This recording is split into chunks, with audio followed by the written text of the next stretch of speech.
Se entregaban de forma fanática al entrenamiento corporal, a la lucha cuerpo a cuerpo, profundos conocedores de las artes marciales, esas artes marciales que heredaron los japoneses.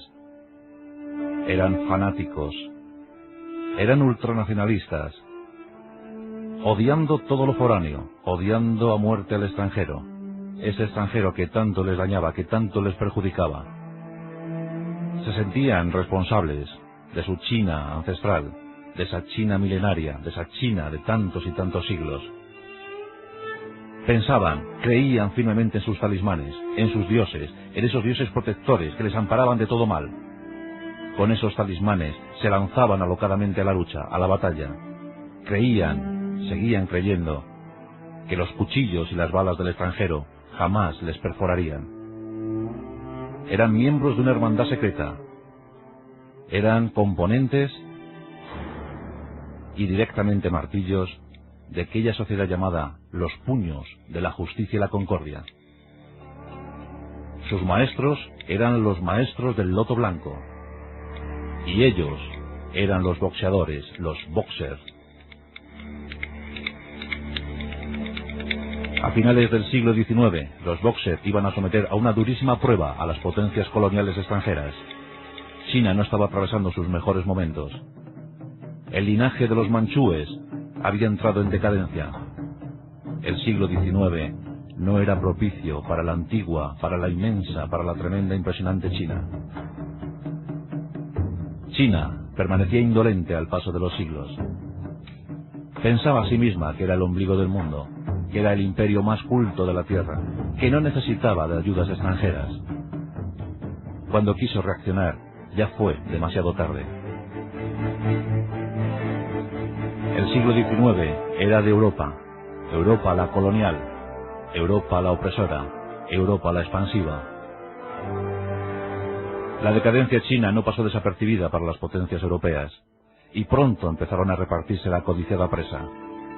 Todos querían tener presencia allí, todos querían instalarse en China, todos querían desmembrarla un poquito más si cabe. Todos ambicionaban repartirse la tarta de Extremo Oriente. Muchas delegaciones extranjeras fueron llegando a China y sufrieron el rechazo, en principio el rechazo, finalmente las guerras. En mitad de esa centuria, las guerras del opio, las dos guerras del opio, provocaron que China tuviera que ceder forzosamente el enclave de Hong Kong al Reino Unido. Esto ocurría en 1842. Era la primera desgracia, pero a esta le sucederían otras. Los acuerdos con el Reino Unido eran feroces. Debían abrir los puertos al tráfico internacional, a las mercancías internacionales. En 1858, 20 puntos de la geografía china quedaban abiertos al mundo. Esos puntos, claro que sí, controlados férreamente por innumerables agentes extranjeros, agentes europeos, y todo bajo la visión aduanera del Reino Unido. Pero no solo Inglaterra iba a quedarse con las propiedades chinas, también Francia entró en litigio. En la década de los 60, el antiguo reino de Anán caía en manos francesas. Tardó muy poco en extender su dominio a toda la Indochina. No tuvo prácticamente ninguna oposición. Poco a poco, como auténticas aves de presa, los europeos fueron llegando y cebándose en China. En 1885, Birmania fue arrebatada. El Reino Unido se apropiaba de ella. Más tarde, otras circunstancias. En 1894, estallaba la guerra entre los dos colosos orientales, China y Japón. Era el principio del fin.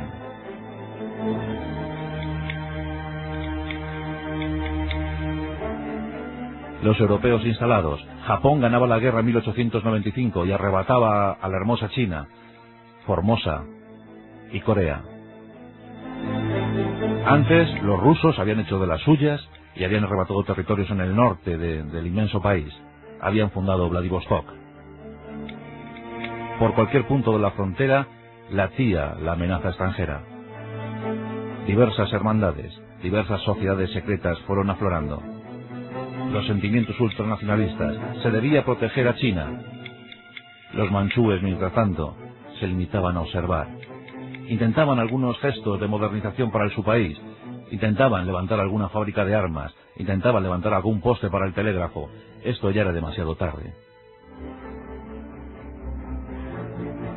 Se habían perdido demasiadas cosas. Y en medio de aquella vorágine nacían los Boxer. Nacía la hermandad de los puños de justicia y concordia. Poco a poco, de forma secreta, en lugares secretos ocultos, aquellos luchadores se fueron instruyendo, fueron formando a sus semejantes, empezaron a preparar una inmensa revuelta. Nos encontramos en el año 1900, último del siglo XIX. Los Boxer se revuelven, los Boxer se levantan violentamente. El objetivo, expulsar al extranjero, expulsar a los invasores, a los que ellos consideran invasores. Las víctimas, los cristianos, los misioneros cristianos. A cientos durante semanas van siendo masacrados, van siendo asesinados, van siendo exterminados. Finalmente, la rebelión provoca la ira de las embajadas extranjeras. 20 de junio del año 1900. El embajador alemán se dirige al Palacio Imperial. Allí se encuentra la emperatriz viuda, la emperatriz regente, Xi Jin. La emperatriz era reaccionaria. No estaba a favor de los extranjeros. En el trayecto, desde la embajada alemana hasta el Palacio Imperial, los Boxer se abaten sobre el embajador alemán y le asesinan. Comienza el estallido, comienza la revuelta. 20.000 Boxer toman Pekín.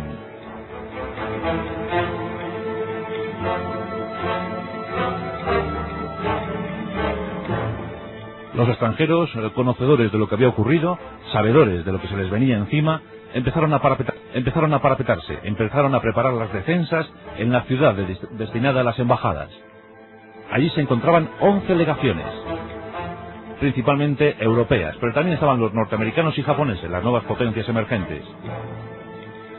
Cuentan con más de 300 soldados. 300 soldados que deben defender a más de 3.000 civiles. Todos ellos tras los muros de aquella ciudad de embajadas. Los Boxer no utilizaban fusiles, no utilizaban pistolas.